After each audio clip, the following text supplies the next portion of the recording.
The summer of 1985 hummed with the clatter of looms and the chatter of workers in the sprawling textile factory that anchored our small town. The air was thick with cotton dust, and anticipation for tomorrow was the factory's annual group wedding. In this grand affair, young couples, handpicked by the logistics committee, would tie the knot under red banners and collective cheers. It was a tradition born of the era, a symbol of unity in a community where the factory was the lifeblood, its whistle dictating dawn and dusk.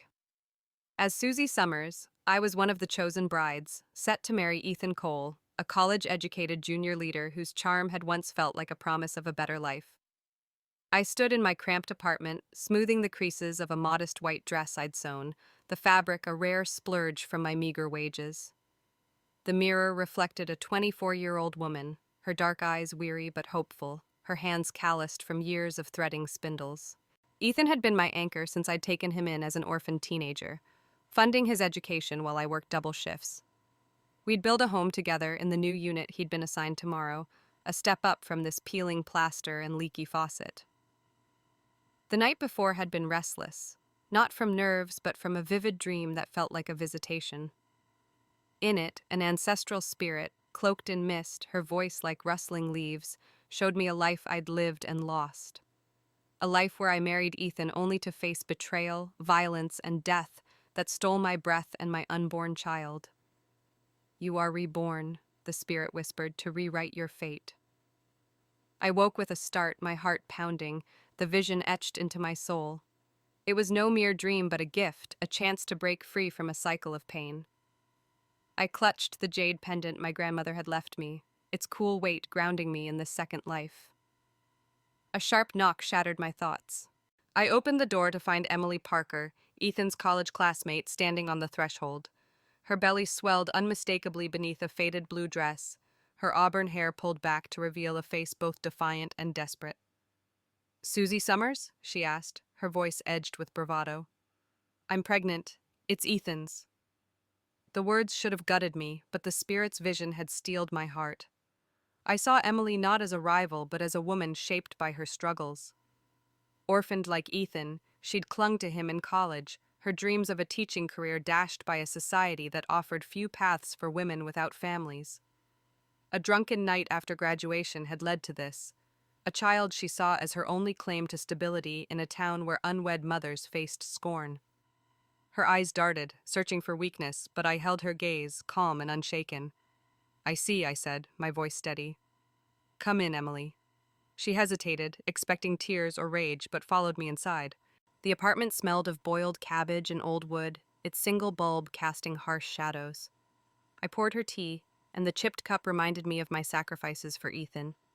"Why come to me?" I asked, sitting across from her. Emily's fingers tightened around the cup. "He needs to know," she said. "I went to his new place, but he gave me this address. I said it was a friend's. You'd want to hear it first. A friend."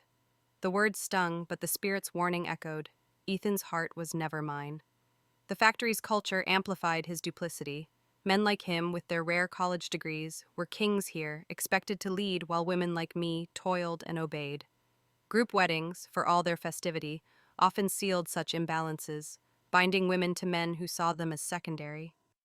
I'd ignored the whispers about Ethan's late nights and reluctance to bring me to his new unit, but Emily's presence confirmed the truth. I stood, my decision swift. "Wait here," I told her.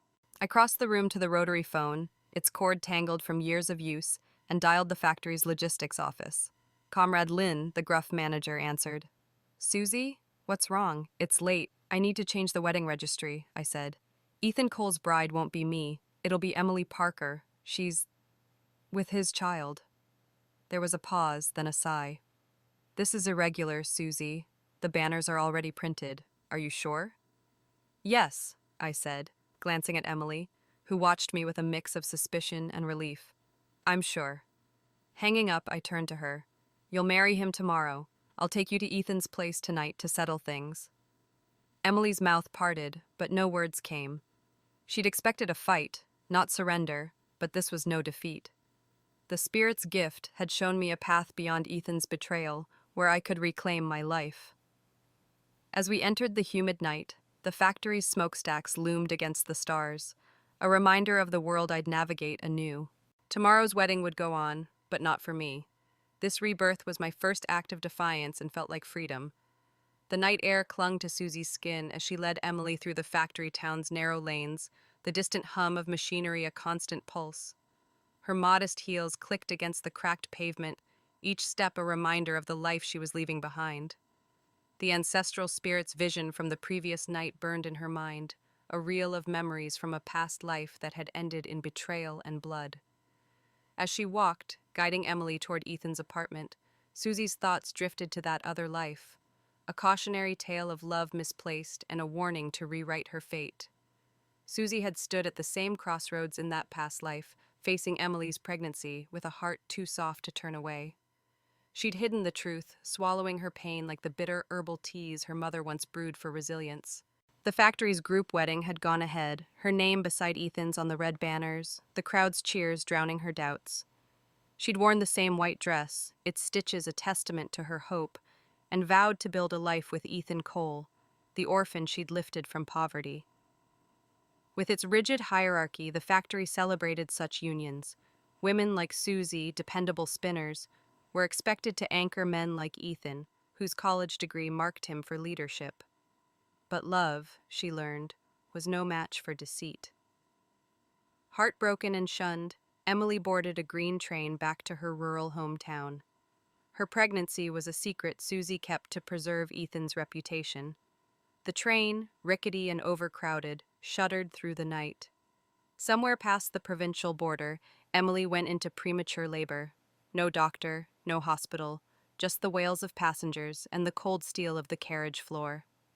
Emily and her baby died before dawn, their loss a whisper that reached the factory weeks later. Ethan, informed by a colleague, stood in their shared apartment, his face a mask of indifference.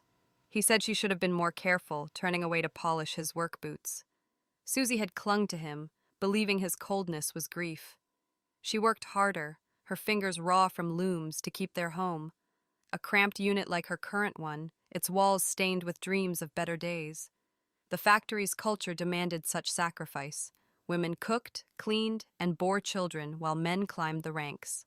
Susie's co-workers, their aprons dusted with lint, whispered of Ethan's late nights at the factory office, but she dismissed them, her loyalty a shield against the truth. 3 months into their marriage, Susie discovered she was pregnant. Joy flickered briefly. She imagined a child with Ethan's sharp cheekbones, a family to soften his edges. But when she shared the news, his eyes darkened. That night, as she climbed the narrow stairs to their apartment, Ethan followed, his silence heavy. "If you hadn't hidden Emily's pregnancy," he hissed, "she'd still be alive. This is your fault, Susie." His hand shot out, shoving her with a force that stole her breath. She tumbled down the concrete steps, pain exploding as her body struck each edge. Blood pooled beneath her, her child lost, her life slipping away. Ethan stood above, his face detached as if watching a stranger fade. The spirit's vision had shown it all. The betrayal, the violence, the factory's complicity in silencing such acts. Domestic disputes were hushed, men protected by their status, while women like Susie were buried in unmarked graves of gossip. Though strict on theft or tardiness, the factory's labor committee's matters were disregarded, leaving women to fend for themselves. Susie's death had been a statistic, her story erased by the next shift's whistle. Now, reborn, Susie felt the weight of that past life in every scar, literal and unseen. Her back bore faint marks from childhood labor, and her knees ached from kneeling at temples for Ethan's exams. But her heart carried the deepest wounds. The spirit's gift wasn't just a second chance, but a call to justice. She wouldn't repeat her mistakes or let Ethan's charm blind her again. The factory, with its patriarchal rules, would no longer define her worth. Susie paused as they neared Ethan's apartment, its windows glowing against the night. Emily, trailing behind, shifted nervously, her hands cradling her belly. "You're giving him up?" Emily asked, her voice a mix of awe and suspicion. Susie nodded, her resolve ironclad. "He's not mine to give," she said. "But you'll face your truths with him." Inside, she'd confront Ethan, not with tears, but with clarity.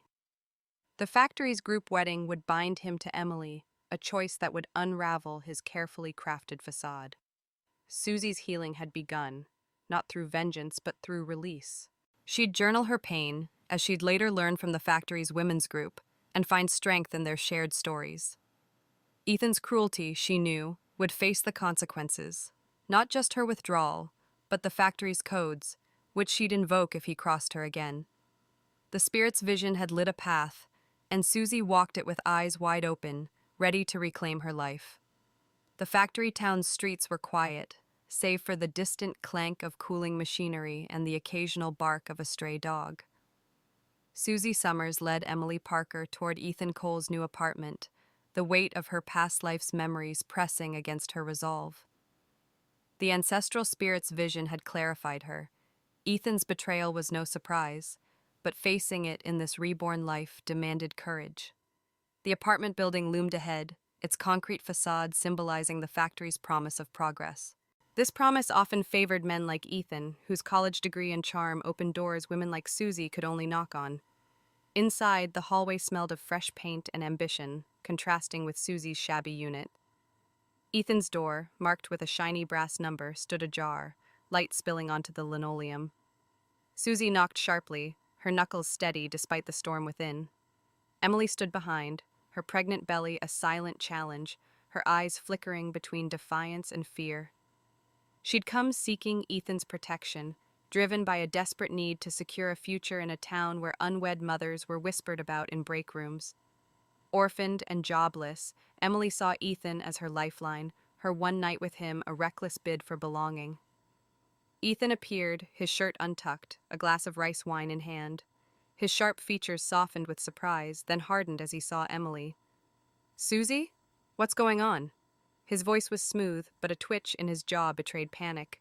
Before he could speak again, Susie stepped forward, her gaze unflinching. "Your classmate's here, Ethan. She says she's pregnant with your child." The words hung like factory smoke, heavy and inescapable. Ethan's glass trembled, wine sloshing onto his wrist.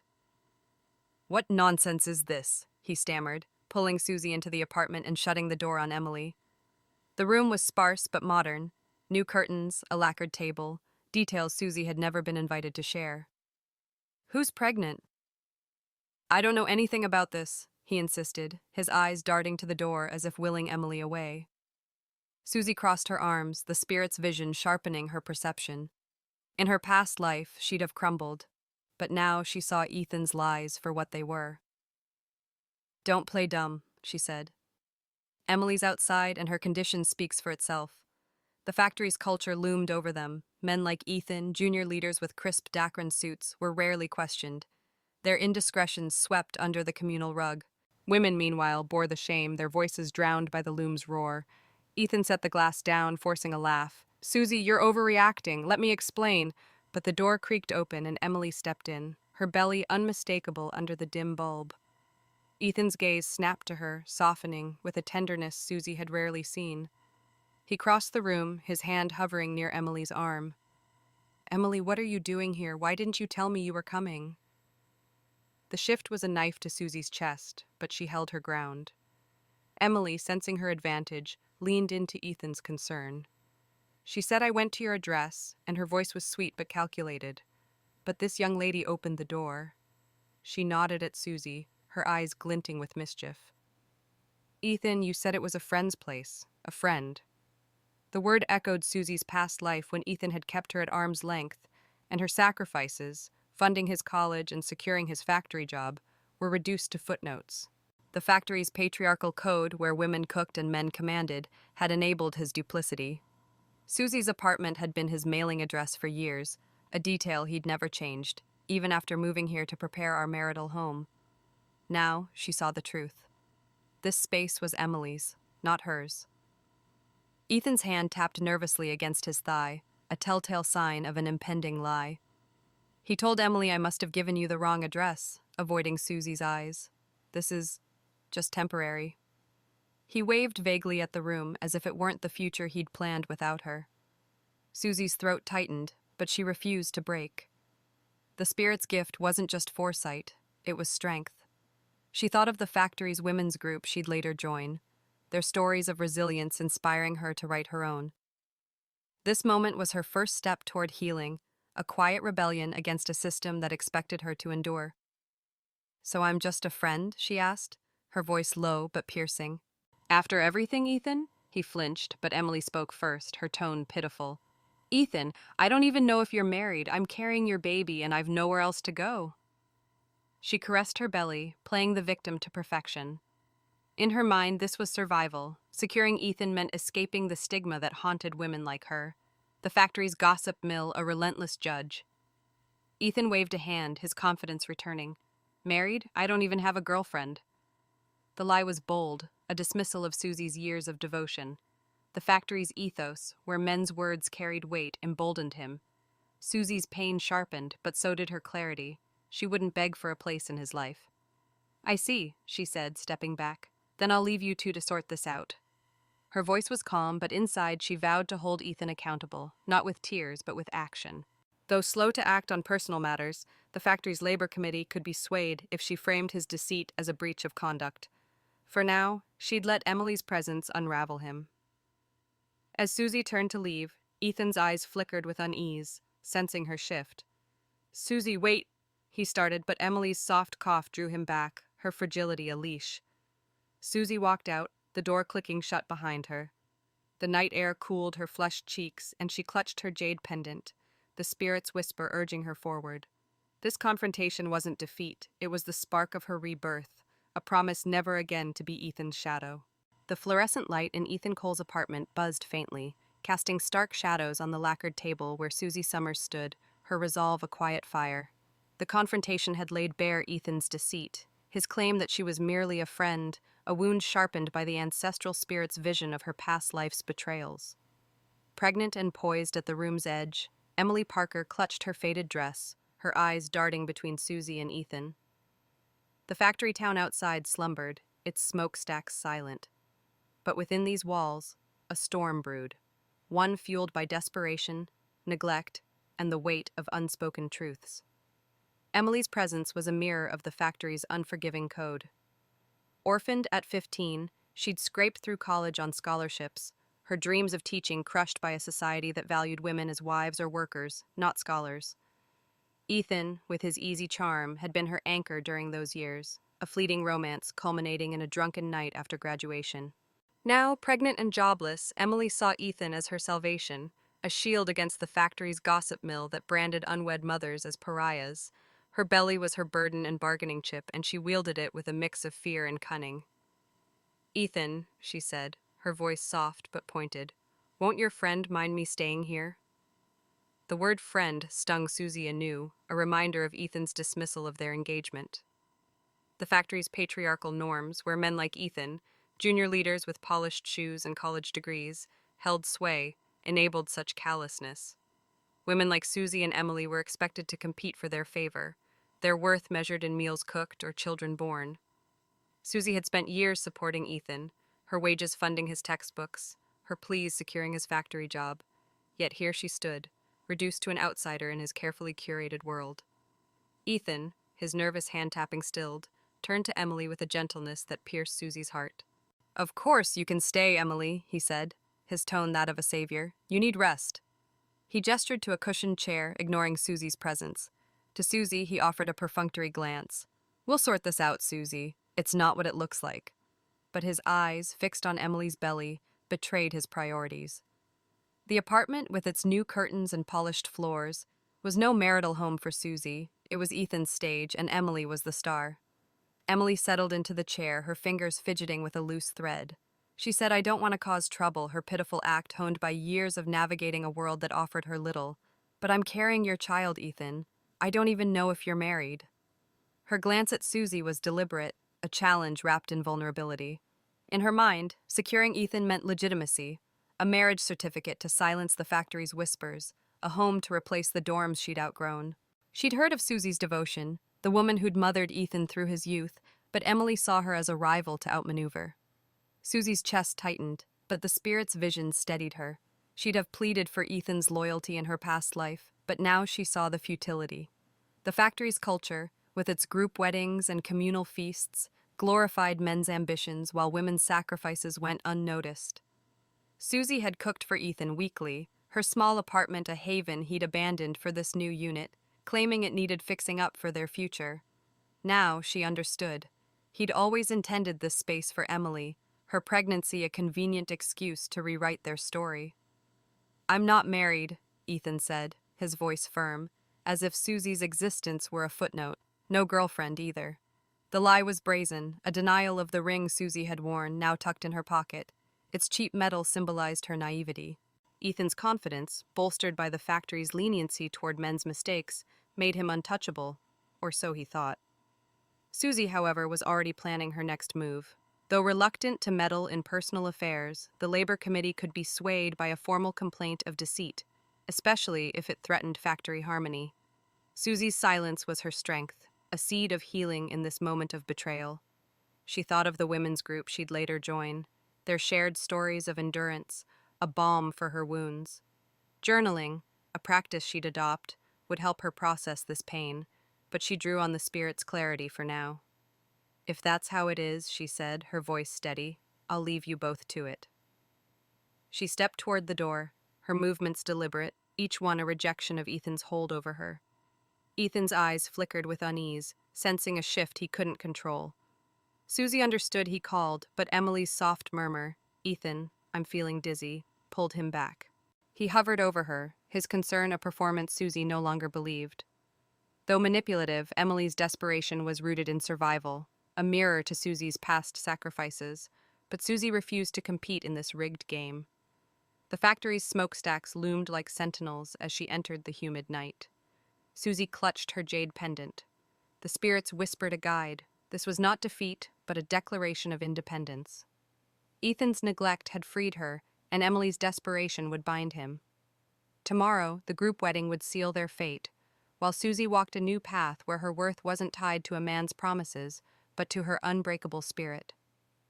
The humid night enveloped Susie Summers as she stepped out of Ethan Cole's apartment. The doors click behind her, a final note in a song she no longer wished to sing. The factory town streets were dark, lit only by flickering street lamps and the distant glow of the mill's smokestacks, a reminder of the world that had shaped her sacrifices. The ancestral spirit's vision, a vivid map of her past life's betrayals, pulsed in her veins, urging her forward. Ethan's dismissal, calling her a friend, denying their engagement, had stripped away her illusions, but his tenderness toward Emily Parker cemented her resolve. This reborn life would not repeat her past mistakes. Inside, Ethan had hovered over Emily, her feigned dizziness a leash that bound him. The factory's patriarchal code, which elevated men like Ethan, college-educated, ambitious, to near untouchable status, had emboldened his neglect.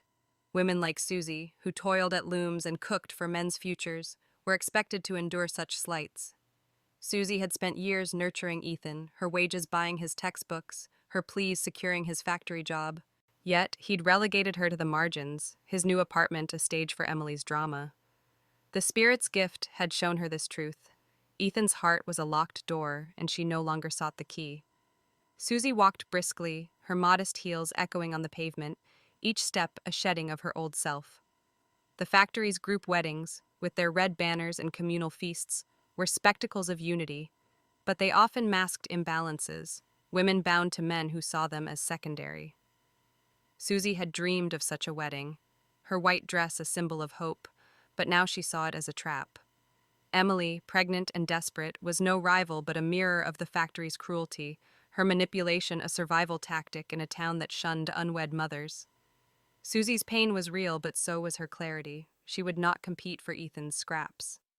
Halfway to her apartment, footsteps broke the silence. Ethan's voice, laced with urgency, called out, "Susie, wait!" He caught up, his breath uneven, his shirt damp with sweat. In the lamplight, his sharp features looked boyish, a mask of sincerity she'd once believed. "You're misunderstanding everything," he said, grabbing her arm. "Emily and it was one mistake after graduation. We drank too much, and it just happened. You're the one I love, Susie. I'll still marry you." His words were a rehearsed plea, each syllable a thread in a web meant to ensnare her. Susie pulled her arm free, the spirit's vision sharpening her perception. She'd have clung to such promises in her past life, ignoring the factory's whispers about Ethan's late nights. Now she saw the lie in his eyes, how they darted, seeking her compliance. "You love me?" she asked, her voice steady. "Then why am I a friend? Why is Emily in your home, not me?" Ethan's jaw tightened, but he pressed on. She's pregnant, Susie. She has nowhere else to go. I'm just helping her out, that's all. Please don't make this bigger than it is.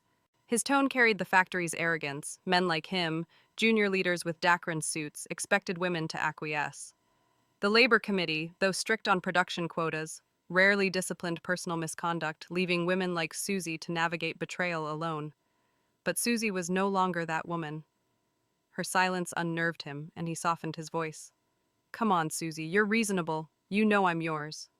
He reached for her hand, but she stepped back, the jade pendant a talisman of her rebirth in her pocket. The factory's women's group, which she'd later join, would teach her to journal these moments, to transform pain into power. For now, she drew on the spirit's strength, her heart stitching itself whole with each refusal to bend. I won't marry you, she said, the words a declaration, not a plea. You're free to be with Emily. I'm done. The finality in her voice echoed the factory's whistle, a signal of a shift's end. Ethan's face flickered with relief, quickly masked by a frown, as if he'd expected her to fight. He said, "You don't mean that," but his tone lacked conviction. Susie turned away, her steps purposeful. I do, she called over her shoulder, not looking back. The factory's culture had taught her to sacrifice, but her rebirth taught her to choose herself. Like the loom's endless threads, Ethan's excuses would tangle him with Emily, a fate she'd orchestrated by changing the wedding registry. She thought of Nathan Moore, a factory announcer whose voice she'd hear in later months, his kindness a distant promise of a different life.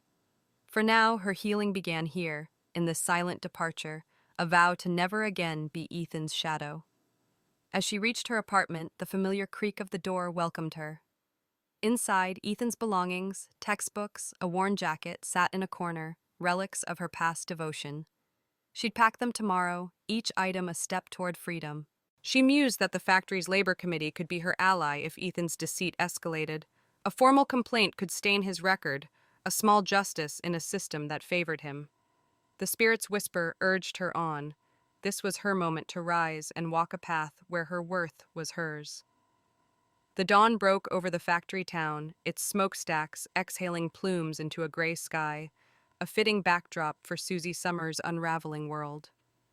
Her small apartment, with its peeling walls and single bulb, felt both sanctuary and cage as she sorted Ethan Cole's belongings, textbooks, a frayed scarf, each item a reminder of her past life's sacrifices.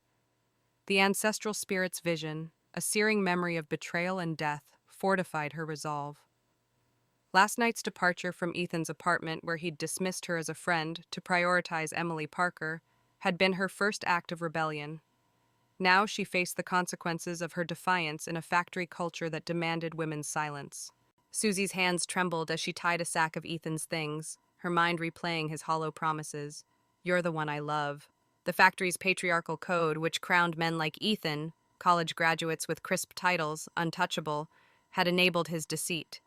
Women like Susie, who spun cotton and dreams in equal measure, were expected to serve, their pain buried under the loom's din. The group weddings glorified such men with their festive banners, while women bore the weight of their indiscretions. In this game, pregnant and manipulative, Emily is both victim and player, and she is desperate to secure Ethan as a mirror to Susie's past devotion. A knock jolted her. Ethan stood at the door, Emily behind him, her belly prominent under a thin shawl. His eyes were stormy, his shirt wrinkled, and he was far from the polished junior leader. Susie, we need to talk, he said, stepping inside uninvited. Emily followed, her gaze darting with calculated pity.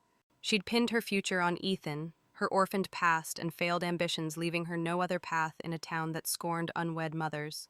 Her softness masked a steel will to claim legitimacy, even if it meant trampling Susie's heart. Ethan surveyed the packed sack, his scowl deepening. What's this?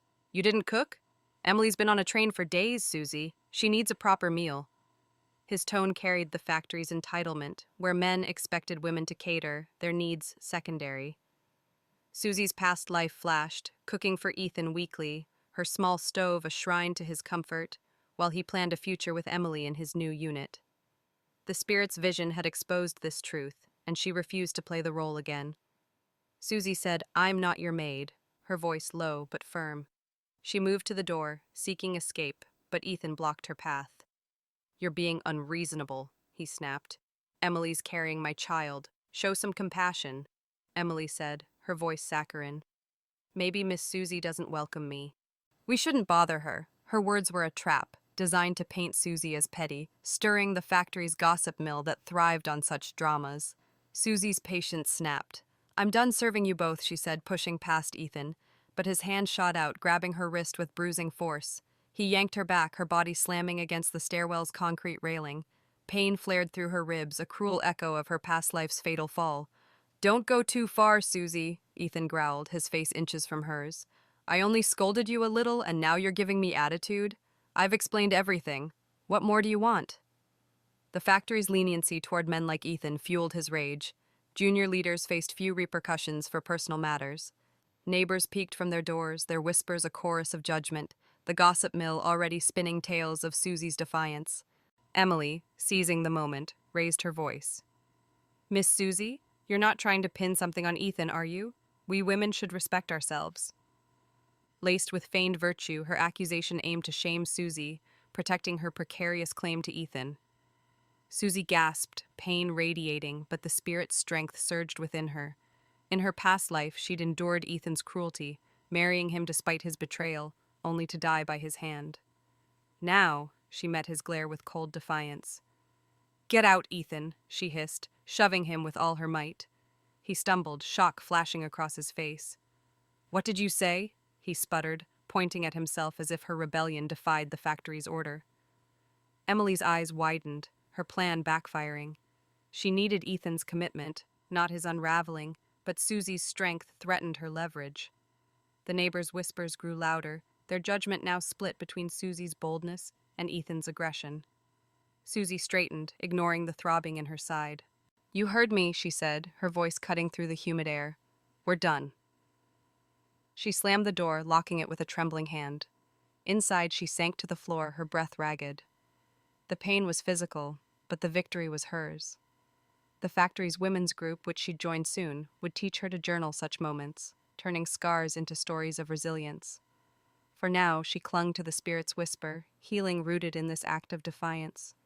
Ethan's outburst, she knew, could be reported to the labor committee, a breach of conduct that might clip his wings, a step toward justice in a system that favored him. Susie touched her jade pendant as the neighbors' voices faded, its cool surface a promise of freedom. Ethan's entitlement had pushed her to the edge, but her rebirth pulled her back. She'd deliver Emily to the group wedding tomorrow, sealing Ethan's fate. Her path was clear.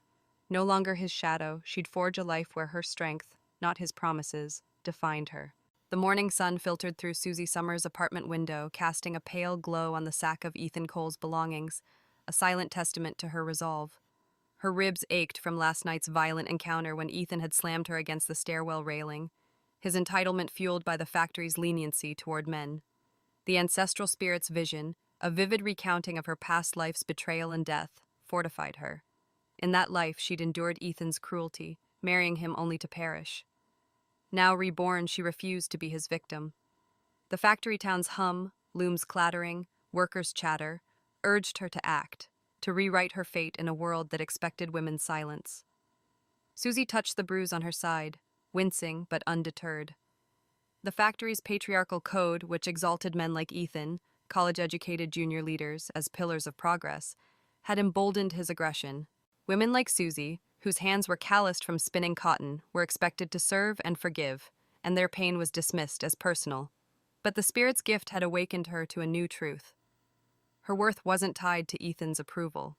Last night's defiance, shoving him away, locking him out, had been her first victory. Today, she'd claim another. She dressed carefully, her modest blouse a shield against the factory's gossip mill, which buzzed with tales of her clash with Ethan and Emily Parker. Neighbors had whispered, their judgment a weight, but Susie drew strength from the spirit's whisper, her jade pendant a talisman of rebirth. She headed to the factory's labor committee office, a squat building beside the primary mill. Though strict on production quotas, the committee was reluctant to meddle in domestic disputes, a reflection of the era's bias. Yet Susie knew a formal complaint, framed as a breach of workplace conduct, could dent Ethan's pristine record. Inside, Comrade Lynn, the grizzled manager, peered over his glasses. Susie Summers? Is this about the wedding registry change? he asked, referencing her call to replace herself with Emily. No, Susie said, her voice steady. Ethan Cole assaulted me last night at my apartment. He grabbed my wrist and threw me against the stairs. I have bruises. She lifted her sleeve, revealing the purpling marks. He's a junior leader. His behavior reflects on the factory's honor. Lynn's brow furrowed. The factory's code, rooted in collective pride, valued harmony. An assault, especially by a leader, could stir unrest. Serious accusation, he muttered, scribbling notes. We'll investigate. Expect a warning and pay Doc for Cole. But keep this quiet. Gossip disrupts production. Susie nodded, her heart lighter. The reprimand, though modest, was a crack in Ethan's armor. A step toward justice in a system that favored him. Her healing, she sensed, would deepen through the women's group she'd soon join, where journaling would transform pain into power. For now, this act, reporting Ethan, was a cornerstone of her rebirth, a refusal to let his violence go unanswered. Her next task was Emily. Susie walked to Ethan's apartment, and the morning bustle of workers in blue caps was a backdrop to her mission. Emily answered, her pregnant belly prominent, her eyes wary. Orphaned and desperate, Emily had pinned her future on Ethan, her manipulation a survival tactic in a town that shunned unwed mothers. Miss Susie, she said, suspicion lacing her tone. What do you want? Do you want to marry Ethan? Susie asked directly. I've registered you for the group wedding. Give me your documents and I'll finalize it. Emily froze her hand on her belly. She'd expected a fight, not facilitation. Her dream of legitimacy, a marriage certificate to silence whispers, warred with her distrust. Why help me? She asked, narrowing her eyes. You love him. Susie shook her head. I loved a lie. He's yours now. The words, though painful, freed her. Emily, hesitant, handed over her papers, her guarded hope palpable. She saw Ethan as her escape from a life of shame, unaware of the cage she was entering. At the factory's logistics office, Susie submitted Emily's documents. The clerk, a wiry woman with ink-stained fingers, frowned. Are you not marrying Cole? Everyone thought. He's nothing to me, Susie said, her voice firm. Emily Parker's his bride. The clerk shrugged, stamping the forms. The factory's group weddings, with their red banners and communal cheers, were spectacles of tradition, but Susie saw them now as chains for women like her, expected to bind their lives to men's ambitions. By stepping aside, she broke those chains. Workers bustled toward the mill as she left, their aprons dusted with lint. The factory's rhythm, whistles, clattering looms, was a pulse she'd once lived by. Now, it signaled a new beginning. Susie's empowerment wasn't just reporting Ethan or ceding him to Emily, but choosing herself. The spirit's vision had shown her a path beyond betrayal, and each step, reporting, releasing, stitched her heart whole. She'd pack Ethan's belongings tonight, clearing her apartment and soul. The labor committee's warning, she knew, would haunt Ethan, a small justice that might grow if his behavior persisted. For now, Susie walked taller, her rebirth a quiet revolution in a town that expected her to bend. The factory town's evening air carried the scent of coal and jasmine, a fleeting softness against the clatter of looms that defined Susie Summers' world. Her small apartment, now cleared of Ethan Cole's belongings, felt empty and expansive, a canvas for her reborn life. The bruise on her ribs, a remnant of Ethan's violent outburst, ached less each day, but the deeper wounds, years of betrayal, a past life's tragic end, demanded a different kind of healing. The ancestral spirit's vision, a vivid tapestry of her former suffering, had guided her to report Ethan's assault and cede him to Emily Parker. Now it urged her inward to mend her heart in a factory culture that rarely paused for women's pain. Susie sat at her rickety table, a notebook open before her, its pages blank but inviting. The factory's women's group, a clandestine gathering she'd heard of through whispered invitations, had inspired this ritual. Held in the mill's break room after shifts, the group was a refuge where women shared stories of endurance, husbands' neglect, supervisors' scorn, under the guise of sewing circles. Susie hadn't yet attended, but a coworker, May, had slipped her a pamphlet, Write Your Truth, It Frees You. Tonight she'd begin, her pen a tool to transform scars into strength. She wrote of her past life, the spirit's gift unspooling memories like a thread. She'd loved Ethan fiercely, funding his college with her loom wages, kneeling at temples for his exams, only to face his indifference when Emily died in labor, and his violence when she carried his child. The factory's patriarchal code, which exalted men like Ethan, junior leaders with polished titles, had silenced her then. Women were expected to cook, bear children, and absorb men's faults, their stories buried in the gossip mill's churn. Susie's death, a fall downstairs at Ethan's hand, had been a hushed statistic, her grave unmarked. Now her pen moved faster. She wrote of this life's betrayals, Ethan's dismissal, calling her a friend, his tenderness for Emily, his assault in her stairwell. Each word was a release, a reclaiming of her voice. The factory's group weddings, with their red banners and communal cheers, had once been her dream, but they often bound women to men's ambitions. Susie broke those chains by stepping aside, reporting Ethan to the labor committee, and registering Emily as his bride. Though modest, the committee's warning and paydock was a victory, a crack in the factory's bias that favored men. Her healing wasn't just solitary. The factory's communal spirit, despite its flaws, offered solace. At noon breaks, workers shared rice and stories under the mill's courtyard tree, their laughter a balm. Susie recalled May's tale of outwitting a harsh supervisor, her grin defiant. Bound by toil, these women carried a quiet resilience Susie now drew upon. She'd join their group soon, her notebook a passport to their circle, where she'd share her story anonymously, finding strength in their nods and clasped hands. Emily's role in her pain lingered in Susie's thoughts. Orphaned and desperate, Emily had clung to Ethan, her pregnancy a desperate bid for legitimacy in a town that shunned unwed mothers. Her manipulation, feigning fragility, accusing Susie, was survival, not malice, a reflection of the factory's cruelty to women without men. Susie didn't hate her. She pitied her, knowing Emily's marriage to Ethan would be its cage. By facilitating their union, Susie had freed herself, not just from Ethan, but from the factory's expectation to compete for his favor. Though small, the labor committee's action against Ethan was a seed of justice.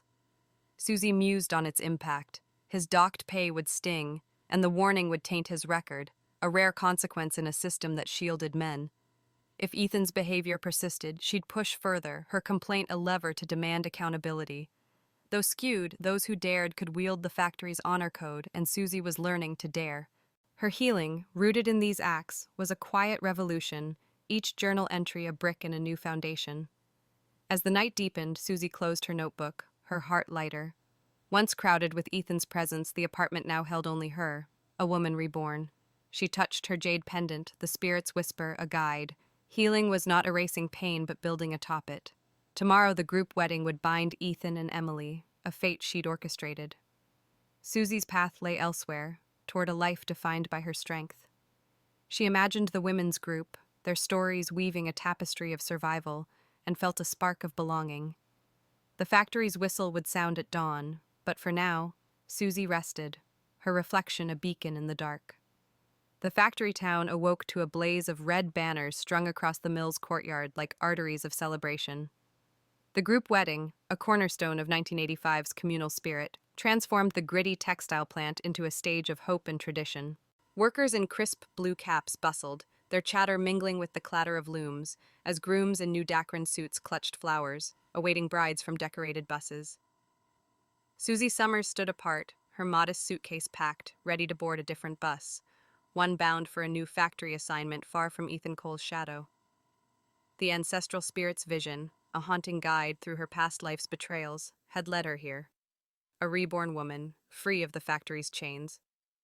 The courtyard buzzed with festivity, red lanterns swaying in the summer breeze, starkly contrasting the factory's usual grind. Group weddings, a relic of the era's collectivism, bound couples under the factory's honor code but often cemented women's roles as supporters of men's ambitions. Susie had once dreamed of such a day, her white dress a symbol of love for Ethan, the college-educated junior leader she'd lifted from poverty. Now she saw the banners for what they were, a facade masking the patriarchal code that exalted men like Ethan while women like her, calloused spinners, faded into service. Her actions had set this day in motion. Reporting Ethan's assault to the labor committee had earned him a warning and paydock, a small justice in a system that shielded men, registering Emily Parker, pregnant with Ethan's child, as his bride had been her masterstroke, a quiet rebellion against the factory's expectations. Emily, orphaned and desperate, had clung to Ethan for legitimacy, her manipulation a survival tactic in a town that scorned unwed mothers. Susie pitied her, knowing the marriage would bind Emily to Ethan's deceit, a cage of her own. Ethan stood among the grooms, his suit pristine, his smile strained.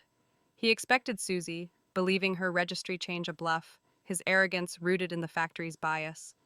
The labor committee's reprimand had stung, but he'd dismissed it, confident in his status. Workers clapped his shoulder, their congratulations a nod to his rising star, unaware of the storm brewing. Susie watched from the edge, her heart steady, the spirit's whisper urging her forward. She'd cleared her apartment of Ethan's traces, sold it to a neighbor, and secured her transfer, a clean break from her past life's tragedy. The buses arrived, brakes squealing, and brides stepped down, veils fluttering. Ethan's eyes scanned for Susie, his bouquet tight in his grip. Instead, Emily emerged, her pregnant belly draped in white, her smile shy but triumphant. "Why is it you?" Ethan gasped, his voice hoarse, the flowers wilting in his clenched fist. Emily linked her arm with his, and her voice was coy. "Of course it's me, Ethan. Who else? This is my surprise for you." The crowd hushed, sensing the shift. The logistics supervisor, a stout woman with a clipboard, approached. "Miss Susie Summers registered Miss Parker," she explained, her tone matter-of-fact. "Emily's staying with you, carrying your child. It's you two getting married." Ethan's face drained of color, his world tilting. He'd planned to charm Susie back, to keep Emily a secret, but Susie's orchestration had trapped him. The factory's honor code, which he'd leaned on, now bound him to Emily, her pregnancy a public seal. Susie, unnoticed, slipped toward her bus, its engine rumbling. Through the window, she caught Ethan's gaze, his eyes wide with panic and confusion. A flicker of her past life, his cold indifference, her fatal fall, flashed, but she drew the curtain shut, severing the connection. Her healing, begun through journaling, and soon to deepen in the women's group, anchored her. Writing had turned pain into power, each word a step toward wholeness. Despite its flaws, the factory's communal spirit had shown her resilience in women like May, whose stories she'd soon share. Ethan's reprimand loomed over him, a warning that could escalate if he faltered. The gossip mill, already churning with tales of his assault, would feast on this twist, his status tarnished. Emily, clinging to her victory, didn't see the cage closing. Ethan's deceit would sour their union. Susie, however, was free. Her suitcase held only essentials, and her jade pendant was a talisman of rebirth. The bus lurched forward, carrying her from the factory's red banners to a new site, a new life. As the mill faded, Susie felt a calm she hadn't known. The spirit's vision had guided her to this moment, where justice wasn't vengeance but release. Ethan's shock, Emily's triumph, the factory's hum. They were hers no longer. Her healing, rooted in reflection and community, promised a future where her strength, not a man's promises, defined her. The road stretched ahead, and Susie smiled, ready for what lay beyond the factory's shadow. The bus rumbled through the countryside, its wheels kicking up dust as it carried Susie Summers away from the factory town's red banners and bitter memories. The 1985 landscape unfolded, rice paddies glinting under the sun, ox carts plodding along dirt paths, a world apart from the textile mill's clatter. Susie's suitcase, tucked beneath her seat, held only essentials, a few dresses, her notebook, and the jade pendant that anchored her to the ancestral spirit's vision. That vision, a haunting guide through her past life's betrayals, had freed her from Ethan Cole's deceit, culminating in the group wedding twist where Emily Parker became his bride. Now, Susie was bound for a new factory site, a fresh canvas for her reborn life. The new site, a modern mill in a neighboring province, promised better looms and fairer quotas, a whisper of progress in the factory system's rigid hierarchy. Susie's transfer, secured after reporting Ethan's assault, was more than an escape, it was a rebirth. The old factory's patriarchal code, which exalted men like Ethan while silencing women, had shaped her pain. Reporting his violence to the labor committee had earned him a warning and pay dock, a small justice that rippled through the gossip mill, tarnishing his status. Susie's healing deepened through journaling and had begun to stitch her heart whole, her notebook a sanctuary for truths once buried. She gazed out the window, the spirit's whisper a quiet companion. The factory's women's group, which she'd joined at the new site, loomed as a beacon. Women like May, whose stories of resilience had inspired her to write. Her latest entry, penned last night, reflected Ethan's shock at Emily's bridal reveal, a moment of justice she'd orchestrated. Emily, driven by desperation to escape the stigma of unwed motherhood, had won Ethan but not freedom, her marriage a cage of his making. Susie, by contrast, felt light, her departure a victory over the factory's expectations. A voice broke her reverie. "Miss Summers? Want to switch seats? The view's better here." Susie turned to see a young man in the front row, his smile warm, his eyes crinkling with mischief. Nathan Moore, the factory announcer whose deep voice had punctuated her old site's overtime calls, was an unexpected fellow passenger. His navy cap sat askew, his shirt neatly pressed, contrasting Ethan's calculated polish. "You're Susie Summers, right?" he added. "The talk of the factory." Susie blinked, pointing to herself. "You know me?" Her voice held a mix of surprise and wariness, but Nathan's grin disarmed her. "Of course," he said, his tone magnetic. "Everyone heard about the wedding switch. Bold move." He leaned forward, voice dropping. "I'm Nathan, by the way. Transferred to the new site, same as you." He mimicked his announcer cadence. "Attention, comrades, stay alert," and chuckled when Susie rolled her eyes. "So you're the overtime tyrant," she teased, relaxing. Nathan's easy and genuine laughter was a balm after Ethan's duplicity.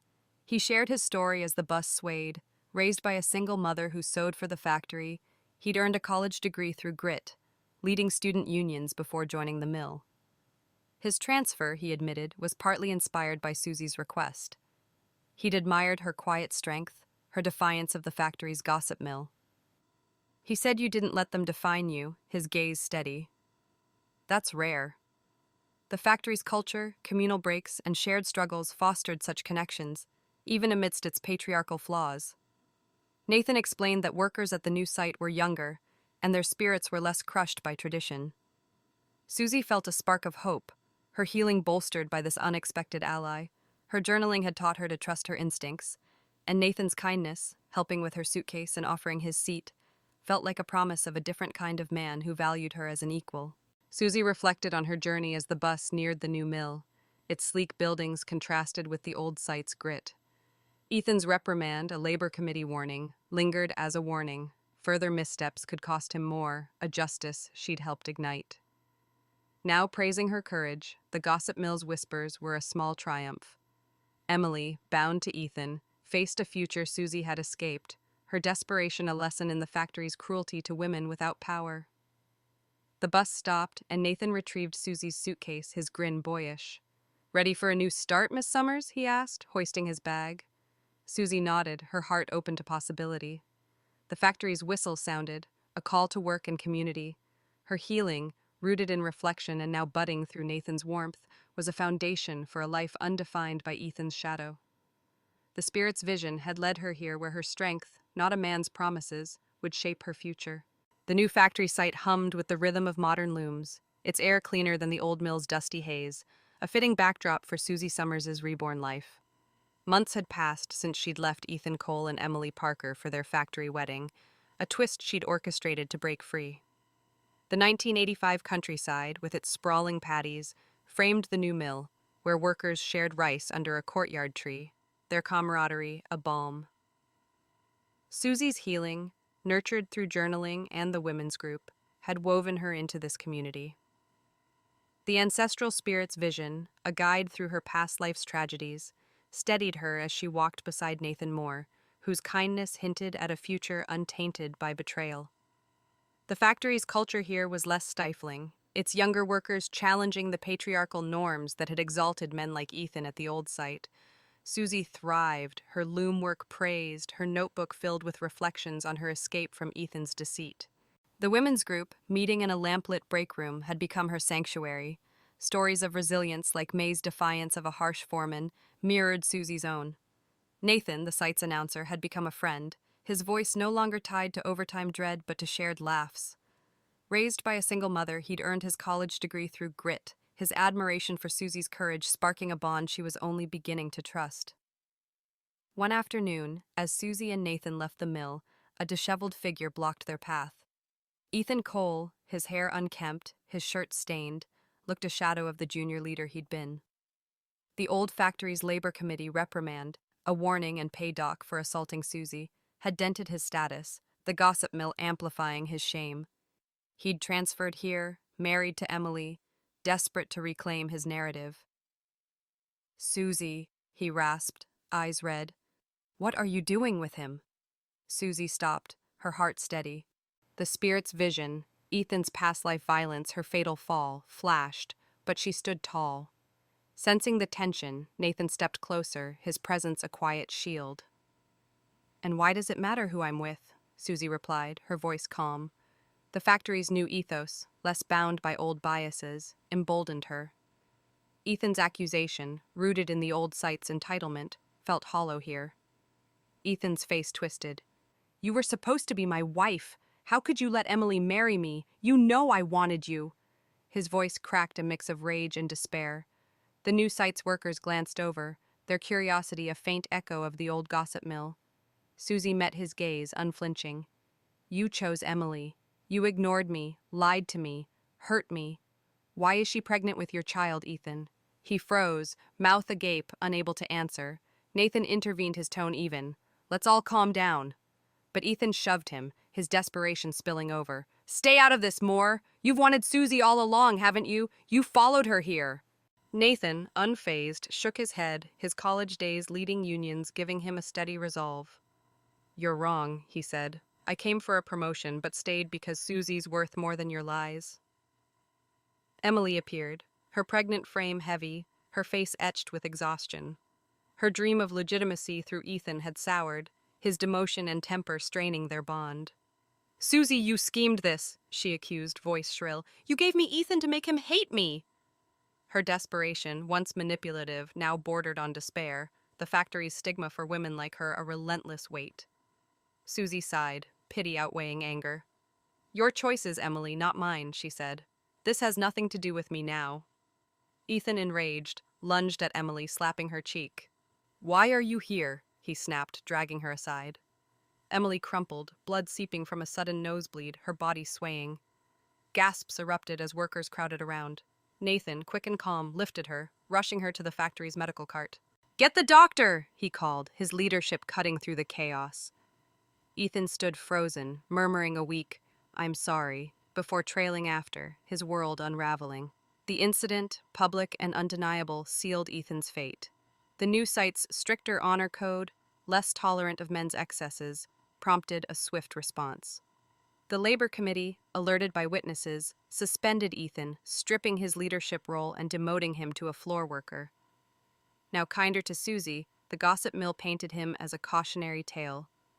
Emily, treated for stress-induced bleeding, clung to Ethan, her possessiveness a chain neither could break. Susie, watching from the sidelines, felt no triumph, only closure. Her healing, deepened by the women's group and Nathan's support, had rebuilt her strength. Journaling had turned Ethan's violence into a distant echo, her past life's pain a lesson, not a shackle. Nathan returned, his face grim but kind. "She'll be okay," he said, touching her arm. "You all right?" Susie nodded her trust in him, a new thread in her tapestry. The factory's whistle sounded, calling her to a life where her worth, not Ethan's shadow, defined her. The new factory site bloomed with festivity, its courtyard adorned with red banners and lanterns for another group wedding, a tradition that wove the 1985 community together. Susie Summers stood at its heart, her hand in Nathan Moore's, her white dress a symbol not of sacrifice, but of joy. The ancestral spirit's vision, a guide through her past life's betrayals, had led her here to a life reborn from Ethan Cole's shadow.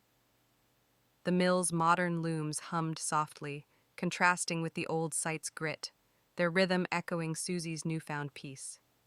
Her healing, nurtured through journaling and the women's group, had transformed pain into power. Her notebook was a testament to her strength. The factory's culture, which is more progressive here, celebrated equality over patriarchy, and its workers clapped for Susie and Nathan under a sunlit sky. Group weddings, once a trap in the old mill's patriarchal code, were here a shared promise, couples equal in their vows. Susie's journey, reporting Ethan's assault, ceding him to Emily Parker, and leaving for this new site, had rewritten her fate. The women's group, a lamplit haven where she'd shared her story, had woven her into a tapestry of resilience. May's laughter and tales of outwitting supervisors had taught Susie to trust her voice, her journal entries now bold with hope. Nathan, beside her, held a bouquet. his grin as warm as the summer breeze. Raised by a single mother, his college years leading unions had shaped his respect for Susie's courage. Their bond sparked on the bus to this site had grown through shared work and quiet talks, his kindness starkly contrasting Ethan's deceit. "Happy wedding day, Mrs. Moore," he whispered, his announcer's voice soft with love. Susie smiled, her jade pendant warm against her skin. The spirits whispered a blessing. This was her chosen future, not a man's design. Across the courtyard, Ethan stood in a corner, a hollow figure beside Emily, whose possessive grip mirrored her desperation. After slapping Emily, a public scandal at the new site, his demotion stripped his leadership, the labor committee's suspension, a final blow. The old factory's gossip mill had followed him, whispers of his violence and infidelity branding him an outcast. Emily, once driven to secure Ethan for legitimacy, now clung to a broken man, her dream of escaping stigma soured by his temper. Her eyes, once cunning, held only exhaustion, her pregnancy weight in a town still harsh to women like her. Ethan's gaze met Susie's, his face etched with defeat. In her past life, he'd watched her die, his shove down the stairs a cold act of blame. Now he was a shell, his ambition crushed by his choices. Susie felt no pity, only closure. The factory's honor code, stricter here, had held him accountable, his suspension a justice she'd sparked. Emily's shrieks, drawing attention as she clung to Ethan, embarrassed him further, and workers turned away. He fled the ceremony, Emily trailing, their bond a prison of mutual despair. Weeks later, Susie heard the news. Ethan, desperate to escape Emily, had resigned and boarded a night train. Emily, relentless, followed. He jumped from the moving carriage in a reckless leap, shattering both legs. Crippled, he was forever bound to Emily, her possessiveness a living sentence worse than death. Susie, discussing her new home's layout with Nathan, shook her head. "Karma," she murmured, the word a quiet verdict. The spirit's vision had shown her Ethan's cruelty, but her choices, reporting him, freeing herself, had sealed his fate. The new factory's courtyard, now quiet, glowed with evening light as Susie and Nathan held their marriage certificate. "Happy wedding day, Mr. Moore," she replied, her voice bright. The women's group had taught her to celebrate her strength. Their stories were a chorus of survival. Nathan's support, his belief in her worth, was a foundation for a life unmarred by betrayal. The factory's whistle sounded like a call to work and community, but Susie heard it as a song of freedom. Her complete rebirth did not just escape, but triumph. A life where her heart, healed and whole, defined her path.